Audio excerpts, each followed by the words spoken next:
Welcome students, एक बार फिर आपके सामने आज हम नेशनल इनकम अकाउंटिंग के चैप्टर को विराम देंगे और आगे determination of income, output and employment chapter, जिसे आप जनरली एग्रीगेट डिमांड और एग्रीगेट सप्लाई के नाम से जानते हैं, ADAS की जो थ्योरी है उसे मैं आगे लेके जाऊंगा।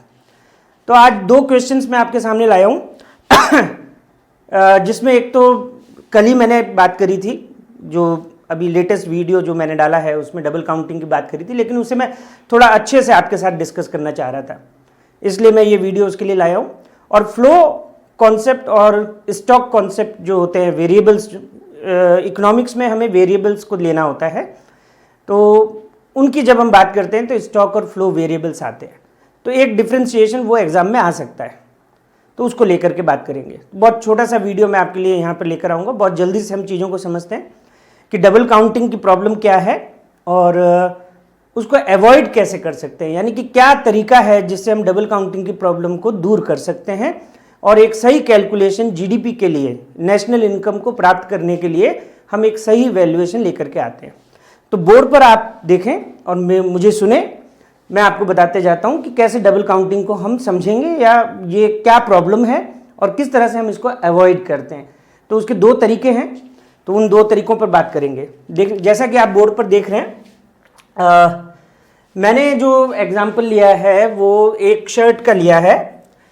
शर्ट के एग्जाम्पल से हम चल रहे हैं, सिंगल शर्ट कि एक शर्ट कैसे बनेगा। हालांकि मैं इसमें बहुत ज़्यादा कंफ्यूज नहीं करना चाहता हूं आप लोगों को, तो मैंने बहुत कम स्टेजेस में अपनी बात को बताने की कोशिश की है। जैसे कि मान लीजिए मैं यहाँ पर एक फार्मर ले रहा हूँ, भाई इसका काम क्या है। सबसे पहले तो जो इनपुट है, मेन इनपुट जो है, कपड़े बनाने के लिए हमें कॉटन चाहिए, तो कॉटन का प्रोडक्शन ये करेगा। अब यहाँ से सीधा मैंने जो है शर्ट के मैन्युफैक्चरर फर्म को ले लिया। हो सकता है कि बीच में कोई ऐसी फर्म है जो उस कॉटन को प्रोसेस करके उसमें वैल्यू एडिशन करके कपड़ा बनाए, कपड़े की रंगाई करे, और उसके बाद में जो शर्ट बनाने वाली है फर्म, जो कि मैं यहाँ फर्म बी को दिखा रहा हूँ, वो फर्म बी जो है उस कपड़े को खरीद करके फिर शर्ट बनाए। तो बीच में उस फर्म के प्रोसेस को मैंने एस्केप कर दिया है, हटा दिया है। हम सीधा ही मैन्युफैक्चर की तरफ जा रहे हैं, जो शर्ट बनाएगा। किसान से, फार्मर से वो कॉटन लेता है, जो भी उसको प्रोसेस करना है उस प्रोसेस को करता है, शर्ट बनाता है।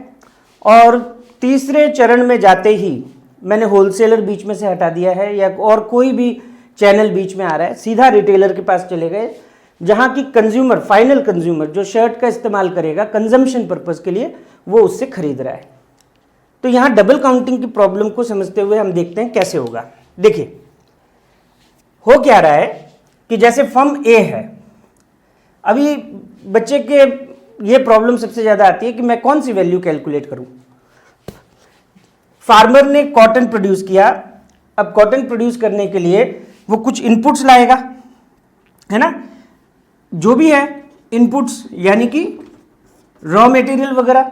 तो पहली स्टेज पर ही लैंड है, लेबर है, कैपिटल है, उसकी ऑनरशिप, एंटरप्रेन्योरशिप है, वो भी तो मेहनत कर रहा है ना किसान भी तो अपना प्रॉफिट लेगा। तो ये लोग, हो सकता है वो किसान खुद ही हो, अकेला ही हो, तो भी वो जब अपनी ज़मीन इस्तेमाल कर रहा है या खुद का लेबर दे रहा है तो लेबर की वेज भी रखेगा, अपना पूंजी ला रहा है, कैपिटल, यानी कि ट्रैक्टर है, टूल्स है, इक्विपमेंट्स है, बीज है, खाद है, रॉ मटेरियल है, वगैरह वगैरह, वो सब कैपिटल में आ जाता है। तो यहाँ उसने इनपुट्स लगाए, लैंड, लेबर, कैपिटल, एंटरप्रेन्योरशिप, जिसको आप फैक्टर्स ऑफ प्रोडक्शन कह सकते हैं, उत्पादन के साधन कह सकते हैं, है ना। तो ये सब खर्चा करने में उसको कितना लगा भाई, हमने अपने एग्जाम्पल में लिया 200 रुपये। तो वैल्यू ऑफ इनपुट जो है कितनी आ गई, ये फर्स्ट स्टेज है, फर्म ए, उसने 200 रुपये का वैल्यू एडिशन किया है। आप इसको कह सकते हैं ये वैल्यू ऐड करी है उसने, है ना। तो 200 रुपये का वैल्यू एडिशन हुआ है, वैल्यू एडिशन बाई फर्म ए, ये यहां हमने लिखा 200 रुपीज। तो ये तो हो गया। अब ये कॉटन कहां गया भाई, फर्म बी के पास। कौन है, मैन्युफैक्चरर, उसने ये 200 रुपये में खरीदा। तो देखिए मैं क्या लिख रहा हूं यहां पर, फर्म बी के लिए ये 200 रुपये इंटरमीडिएट कंजम्पशन है। क्या है ये, इंटरमीडिएट कंजम्पशन, या हम इसको रॉ मटेरियल बोल देते हैं, या आप इस फर्म के लिए इनपुट बोल दीजिए।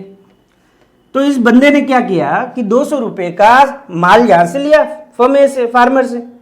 अब वो क्या करेगा, रंग रंगाई करेगा, कपड़ा बनाएगा, शर्ट बनाएगा, मेहनत लगेगी, उसको भी मशीनरी लगेगी, उसको भी लेबर लगेगा, उसका भी एंटरप्रेन्योरशिप है, यानी वापस वो वैल्यू एडिशन कर रहा है। तो वैल्यू एडिशन उसने किया तो वो ये मान के चल रहा है कि भाई मेरे को ये सब काम करने के लिए एक शर्ट पर जो खर्चा आया ना वो 300 रुपये आया। तो वैल्यू एडेड कितनी करी हमने, 300 रुपये की, और सारा का सारा रॉ मटेरियल कितने में लाया था, 200 में। तो कितने में बेचना चाहिए, सीधी सी बात है 500 रुपये में आगे बेचेगा, होलसेलर को बेचेगा, रिटेलर को बेचेगा, जिसको भी बेचेगा 500 रुपये में बेचेगा। तो अब देखिए यहां पर क्या हुआ, आप अगर यहां पर इस 500 को ले लेते हैं, पूरे 500 को, तो आप क्या कर रहे हैं, आप इस 200 को भी ऐड कर रहे हैं, जो कि हम पहले ही ले चुके हैं, वैल्यू एडिशन के तौर पर हम इसे पहले ही ले चुके हैं। लेकिन अगर आपने 500 लिया तो आपने क्या किया, दोबारा इस 200 को ले रहे हैं, ये डबल काउंटिंग है। समझ रहे हैं आप बात समझ में आ रही है कि अगर वो ये कहता है कि मेरी तरफ से प्लस 500 यार लिख देते हैं अपन, है ना, ये वैल्यू एडेड निकाल रहे हैं हम ऊपर जो मैंने लिखा है तो भाई इस 500 में क्या ये 200 है कि नहीं है, आप बताइए, है ना, है, हाँ। तो ये 200 तो हम ले चुके हैं ना, फिर क्यों लेना है, इसलिए ये 500 यहां वैल्यू एडेड के नाम पर लेना गलत होगा। तो क्या करेंगे भाई, क्या तरीका है, लगाओ फॉर्मूला। ये है एक मेथड, हमें पूछा है ना कि ऐसे क्या अप्रोच हैं या ऐसे क्या मेथड है जिनसे हम डबल काउंटिंग को अवॉइड कर सकते हैं, है ना, इस प्रॉब्लम को हम इससे निजात पा सकते हैं, इससे दूरी बना सकते हैं। तो वो तरीका क्या है, तो तरीका है फॉर्मूला है, देखिए फॉर्मूला क्या है, वैल्यू ऑफ आउटपुट, VO लिख रहा हूं मैं, value of output minus intermediate consumption is equals to value added by firm. ये फॉर्मूला हम लगाते हैं। तो वैल्यू एडेड बाय फर्म जो है, फर्म कौन सी, बी के लिए हम देख रहे हैं। तो भाई वैल्यू ऑफ आउटपुट यानी कि टोटल आउटपुट की वैल्यू कितनी है, वो 200 जोड़ करके 300 अपना जो मेहनताना लिया है, पूरा वैल्यू एडिशन किया है, तो 500 आ गया, ये 500 माइनस इंटरमीडिएट कंजम्पशन क्या था 200, तो कितना आया भाई 300 रुपया, कितना आया 300। तो value addition at this stage, second stage इस फर्म के लिए वो 300 है, this is the value added by firm B, वो 500 नहीं है। तो ये अवॉइड करने का तरीका है। क्या तरीका है कि आपके पास जो भी वैल्यू ऑफ आउटपुट बनी है, जो कि इस फर्म पर 500 बनी है, उसमें से माइनस कर दो इंटरमीडिएट कंजम्पशन को, तो उस फर्म का वैल्यू एडिशन आ जाएगा, उसको पकड़ना है। अब देखिए ये 500 रुपये किसने लिए भाई, तीसरा आदमी आ गया, रिटेलर, कंज्यूमर तक तो वही पहुंचाएगा। तो रिटेलर ने ये माल कितने में लिया फर्म बी से, 500 में, तो ये इसका क्या हो गया, intermediate consumption, value of input हो गई किसके लिए, फर्म सी। फर्म सी कौन है, रिटेलर। अब वो क्या करेगा, उसने कुछ नहीं बनाना है, फिनिश गुड है, लेकिन अपना प्रॉफिट तो लेगा, सेवा दे रहा है ना, अपनी सेवा दे रहा है, कंज्यूमर तक माल पहुंचा रहा है, यहां से लेता है और कंज्यूमर तक पहुंचाता है, तो कुछ तो लेगा प्रॉफिट। कितना प्रॉफिट तय किया उसने, 200 रुपये, माल की कीमत कितनी हो गई 700 रुपये। अभी यहां पर पूछा गया आपको कि चलो बताओ value added by firm A कितना है, sorry firm C, value added by firm C. आ जाओ फॉर्मूले में, क्या बताया था, value of output minus intermediate consumption is equals to value added. तो यहां क्या हुआ, यहां पर आपके वापस वही फॉर्मूला लगाइए, value of output minus intermediate consumption is equals to value added by firm C. तो वैल्यू ऑफ आउटपुट कितनी हो गई, वैल्यू ऑफ आउटपुट कितनी है, टोटल 700 माइनस कितने में लिया था ये 500 में, तो कितना आया 200। तो what is the value added by firm C, 200। इन तीनों को जोड़ो, 200 plus 300 500 plus 200 700। What is the final value here? 700. How much consumer purchased by final consumer? How much consumer is paying? How much? 700. So it's a final value. तो हम क्या करेंगे? आपके पास दो तरीके आ गए, देखिए। या तो आप कंज्यूमर के पास जाइए और पूछिए कि भैया तूने माल कितने में खरीदा, वो बोलेगा 700 में। शर्ट कितने में खरीदा? 700 में। काउंट कर लीजिए। ये होता है एक्सपेंडिचर मेथड। फाइनल कंजम्पशन को काउंट कर लो। तरीका नंबर 2। तरीका नंबर 2 में क्या करना है? हर एक फर्म के पास जाओ, फार्मर को पूछो भैया तूने कितना किया? भैया मैंने 200 किया। जोड़ लो। कैसे जोड़ा? Value of output minus intermediate consumption. यहां इंटरमीडिएट कंजम्पशन को हम मान के चल रहे हैं भाई क्या है? वैल्यू ऑफ आउटपुट, और वही उसका इंटरमीडिएट कंजम्पशन है, क्योंकि शुरुआत यहां से हुई। यहां गए, फर्म बी को पूछा कि भाई साहब बताइए आपने कितना प्रोडक्शन किया, मतलब आपकी वैल्यू एडिशन कितनी थी, आपने कितनी इनकम जनरेट करने में मदद करी? तो उसने बोला भाई मैं 200 का तो माल लाया था और 300 मेरे लग गए, 500 का माल मैं बेचता हूं, पर मैंने तो वैल्यू एडिशन कितना किया? 300। तो क्या तरीका हुआ? Value of output minus intermediate consumption. तो हमने ले लिया भाई 200 ये ले लिए थे, 300 इसके ले लिए। फिर जाओ किसके पास? रिटेलर के पास। पूछो तूने कितना बिजनेस किया भाई? तेरा प्रोडक्शन, यानी उसने सर्विस प्रोड्यूस करी है बेचने की, तो उसने कितनी करी है भाई? वैल्यू ऑफ आउटपुट यानी कि 700 माइनस इंटरमीडिएट यानी 500, तो कितनी करी? 200। ये आ गई जी 200। तो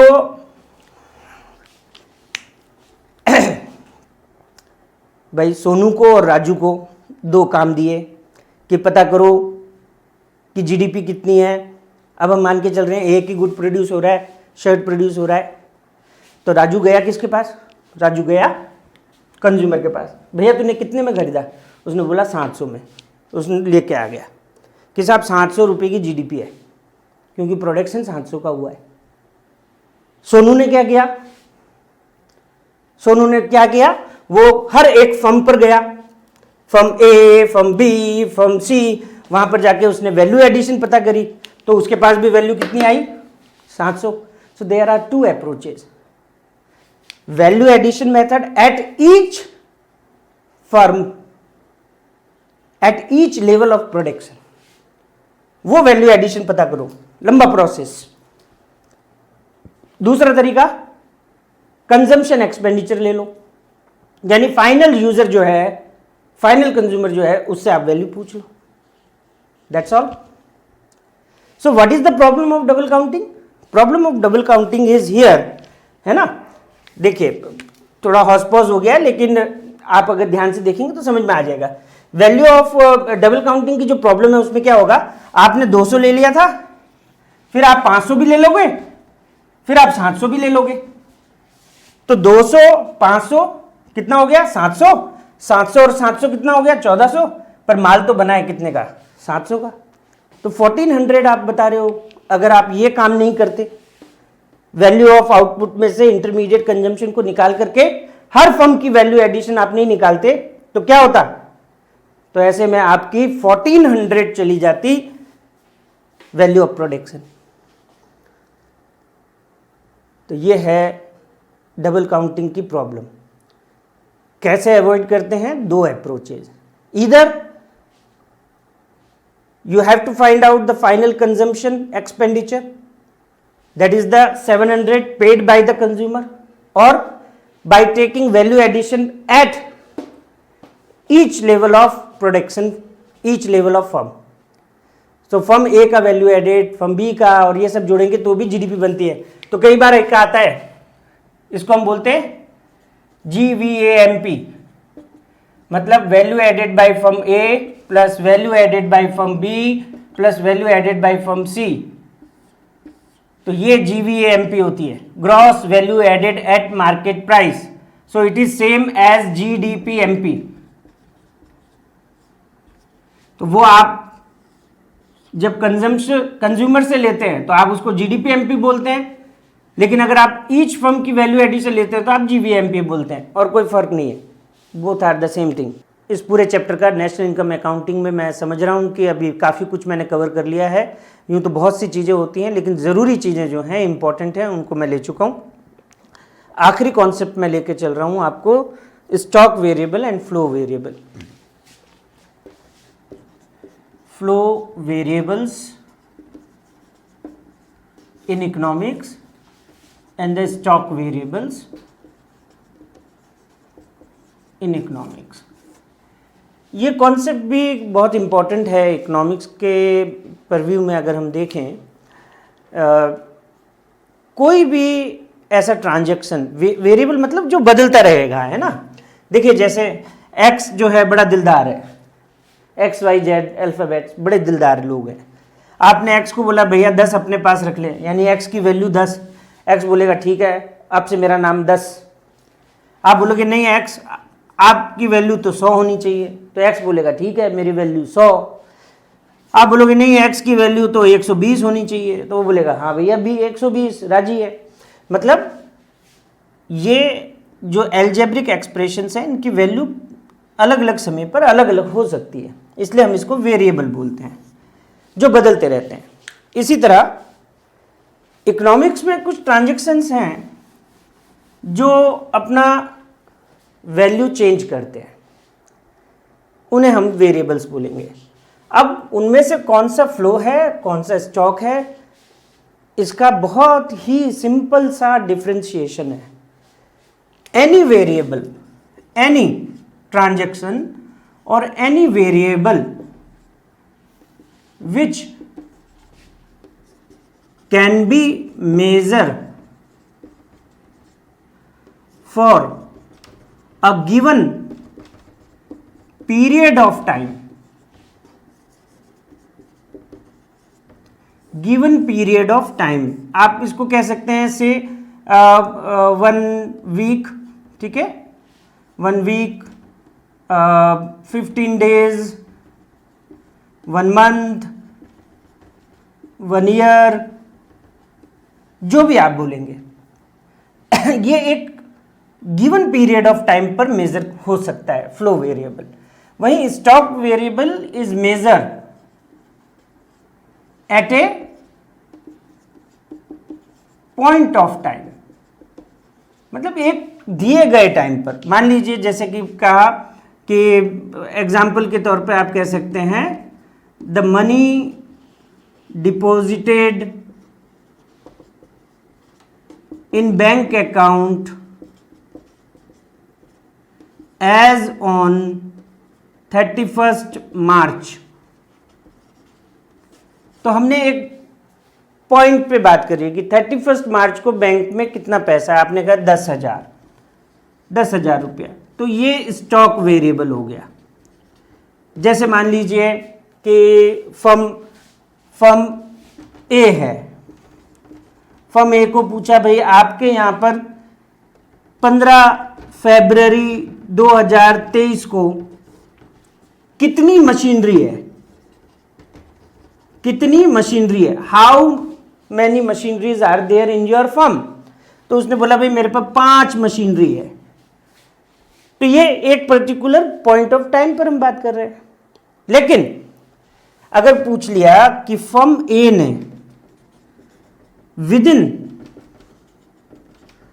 1 ईयर, यानी 1 साल के दौरान, 1 साल के दरमियान कितना कैपिटल खरीदा, कितना कैपिटल परचेज किया, है ना, कैपिटल फॉर्मेशन, तो आप उसकी मॉनेटरी वैल्यू बताओ कि भाई 1 साल में जो है हमने 10 लाख की मशीनरियां खरीदी हैं। कभी जनवरी में आई होगी, कभी मार्च में आई होगी, कभी दिसंबर में आई होगी, कभी अगस्त में आई होगी, पूरे साल में आई है। तो पीरियड ऑफ टाइम, बहुत सिंपल सी बात। अच्छा मान लीजिए एक व्यक्ति है दिल्ली से अहमदाबाद जा रहा है ना। अब दिल्ली से अहमदाबाद की दूरी तो उतनी ही रहनी है, तो at a point of time Delhi से अहमदाबाद आपकी कितनी दूरी है। एग्जाम्पल दे रहा हूँ मैं, एक्यूरेट नहीं बता रहा हूँ। मान लो आपने कह दिया भाई 1200 किलोमीटर है, तो 1200 kilometre at a point of time आप मेजर कर रहे हो, तो it is the stock concept. लेकिन उस रास्ते पर, उस सड़क पर जो कार चल रही है उस कार की स्पीड कभी 60 किलोमीटर है, कभी 80 है, कभी 100 है, कभी रुक भी रहे हैं, तो एक 12-14 घंटे में पहुंच रहे हैं या 16 घंटे में पहुंच रहे हैं दिल्ली से अहमदाबाद, तो वो एक पीरियड ऑफ टाइम पर ट्रेवल कर रहे हैं। तो ट्रेवल, कार का चलना फ्लो हो गया, लेकिन जिस रास्ते पर वो कार चल रही है, वो रास्ते की जो दूरी है वो आपका स्टॉक हो गया। तो क्वेश्चन क्या है, ये तो कॉन्सेप्ट है। तो अब इसके अंदर आपको और भी डेफिनेशंस मिल जाएंगी, ठीक है ना। मतलब मेन तो यही है कि stock variable eight a point of time हम मेजर करते हैं, तो इसमें कोई टाइम डायमेंशन नहीं है, जैसा कि यहाँ था 1 सप्ताह, 15 दिन, 1 महीना, तो ऐसा स्टॉक में तो नहीं है, तो there is no time dimension. ये दूसरी बात आप लिख सकते हैं डिफ्रेंसिएशन में। और यहाँ आप लिख सकते हैं कि flow variable are having the time dimensions, ठीक है। दूसरी बात ये हो सकती है कि भाई जो फ्लो है और स्टॉक है वो इंटरडिपेंडेंट है, एक दूसरे पर निर्भर करते हैं। जितना ज़्यादा फ्लो होगा उतना आपका स्टॉक बनेगा, जितना ज़्यादा स्टॉक होगा उससे आपका फ्लो बनेगा। जैसे कि एग्जांपल लीजिए कि आप महीने में कुछ पैसा डालते हैं, कभी 100 रुपया डाल दिया बैंक में, है ना, सेविंग अकाउंट में आप पैसा जमा कर रहे हैं, कभी 100 कर दिया, किसी दिन आपने 500 कर दिया, 10 दिन बाद आपने 1000 डाल दिए। यूँ करके आप जितना ज़्यादा पैसा डालेंगे, एंड ऑफ द मंथ क्या होगा, एंड ऑफ द मंथ आपके पास उतना ज़्यादा पैसा होगा, तो वो स्टॉक है ना। जैसे मैंने कहा 31 मार्च को कितना पैसा है, तो मार्च के महीने में आपने पहले दिन, कभी 5वें दिन, कभी 8वें दिन, कभी 10वें दिन, तो कभी 13वें दिन, तो कभी कोई भी अलग अलग दिनों में आपने पैसा डाला, तब वो फ्लो था। लेकिन फ्लो ने ही किसको बनाया, स्टॉक को, तो stock depends over the flow. अब जितना पैसा आपके पास अकाउंट में आ गया है, आप विड्रॉ करेंगे खर्चा करने के लिए, तो जितना ज़्यादा स्टॉक होगा उतना ज़्यादा विड्रॉ कर पाएंगे, तो दे आर इंटरडिपेंडेंट। तो ये तो डायरेक्ट क्वेश्चन में आपने ये लिख दिया डिफरेंशिएशन। इनडायरेक्ट क्वेश्चन देखिए जो मैं आपको दे रहा हूँ, डिस्क्रिप्शन में भी दूंगा मैं आपको, नीचे ये दोनों क्वेश्चंस दे रहा हूँ। क्या हो गया, हाँ, तो आर द फॉलोइंग स्टॉक और फ्लो वेरिएबल्स। पहला इन्वेस्टमेंट किसी पर्टिकुलर पॉइंट ऑफ टाइम पे तो नहीं पूछ रहा है, इन्वेस्टमेंट चलता रहता है बिजनेस में, है ना। या आप भी म्यूचुअल फंड में कर रहे हैं या बैंक में पैसा डाल रहे हैं, तो वो तो चलता रहता है, कभी 1000 रुपये डाल दिए, कभी 5000 डाल दिए, कभी 50,000 डाल दिए, तो ये फ्लो होना चाहिए, क्योंकि पीरियड ऑफ टाइम पर हम इन्वेस्टमेंट को देखेंगे। इसी तरह आपका आता है मॉनेटरी एक्सपेंडिचर, जैसे मैंने कहा आप खर्चा करेंगे, विड्रॉ करेंगे हर महीने, तो monetary expenditure is also a flow variable because it is measure at a period of time. A family's consumption of sugar, a family's consumption of sugar is also a flow variable, है ना। कभी शक्कर ज़्यादा खा ली, कभी कम खा ली, सर्दी का टाइम था तो खूब हलवे बनाए, गाजर के हलवे बनाए, खाए, खूब खाई, मिठाई खाई, आनंद किया, तो कभी नहीं भी खाया, कम भी खाया, तो ये भी फ्लो है, पीरियड ऑफ टाइम पर मेजर होता है, पॉइंट ऑफ टाइम पर तो हो नहीं सकता, है ना। 100 रुपी नोट, एक 100 रुपये का नोट, अब 100 रुपये का नोट तो 100 रुपये का नोट ही रहेगा, at a point of time आप उसको मेजर कर रहे हैं, है ना, तो 100 रुपये का नोट क्या हो गया आपका, स्टॉक वेरिएबल हो गया। इसी तरह सर्विसेज ऑफ ट्यूटर, जो ट्यूटर है अपनी सर्विस दे रहा है, कभी आधा घंटा पढ़ा रहा है, कभी 1 घंटा पढ़ा रहा है, कभी 1.5 घंटा पढ़ा रहा है, तो it's a flow concept because it is measure at period of time. महीने में आ रहा है, 6 महीने में आ रहा है, कैसे पढ़ा रहा है ना। Production of cement, production, consumption, investment, ये सब आपके फ्लो वेरिएबल है। तो कभी सीमेंट का प्रोडक्शन कम हुआ, कभी ज़्यादा हुआ, तो पीरियड ऑफ टाइम, भाई 6 महीने में कितना प्रोड्यूस किया, 1 साल में कितना प्रोड्यूस किया, तो वो बता रहे हैं हम। The machinery of sugar mill, जैसे मैंने कहा मशीनरी, तो स्टॉक शुगर मिल में कितनी मशीनरी है, 6 मशीनरी है, किस तारीख को, इस तारीख को, फलाना तारीख को, पर्टिकुलर पॉइंट ऑफ टाइम, तो आप मशीनरी को क्या बोलेंगे, शुगर मिल बोलेंगे। तो ऐसे आपके पास कोई भी एग्जांपल आ सकता है। ये मैंने बोर्ड का ही एक क्वेश्चन उठाया था, बोर्ड में कभी आया हुआ है, तो जरूरी नहीं है कि यही चीज़ें ट्रांजेक्शन्स आपको दें, हो सकता है आपका ट्रांजेक्शन्स कुछ बदल के भी दे दे, लेकिन भैया कॉन्सेप्ट के साथ जुड़े रहें। कॉन्सेप्ट मैंने आपको अच्छे से बताया। इसी वीडियो के साथ हम नेशनल इनकम को विराम देते हैं। समय रहा तो मैं आपके साथ न्यूमेरिकल्स लेकर के आऊँगा। देखिए न्यूमेरिकल्स मैंने हाथ क्यों नहीं लगाया, क्योंकि बच्चे डरते हैं। अभी हम डिटर्मिनेशन ऑफ इनकम आउटपुट वाला चैप्टर लाएंगे, ADAS वाला, उसमें थोड़ा बहुत न्यूमेरिकल तो आता है, तो घबराहट सी हो जाती है बच्चों को, तो घबराना नहीं है। न्यूमेरिकल कोई बहुत ज़्यादा मार्क्स के नहीं आने वाले, 10 नंबर अधिकतम, 10 से 12 ज़्यादा से ज़्यादा लो तो 12 नंबर के हैं। तो जिन बच्चों को न्यूमेरिकल से थोड़ा डर लगता है या दूर भागते हैं तो घबराएं ना, थ्योरी में बहुत कुछ है, लिखना है। मैं ज़्यादा प्रोपोर्शन जिसका है पेपर में उसको पहले करवाऊंगा और फिर मैं न्यूमेरिकल पर भी आऊँगा। तो बिल्कुल ईश्वर ने चाहा, समय रहा तो मैं ज़रूर आऊँगा। फिर आपसे अगले वीडियो में मिलता हूँ, तब तक के लिए शुक्रिया, धन्यवाद, थैंक यू।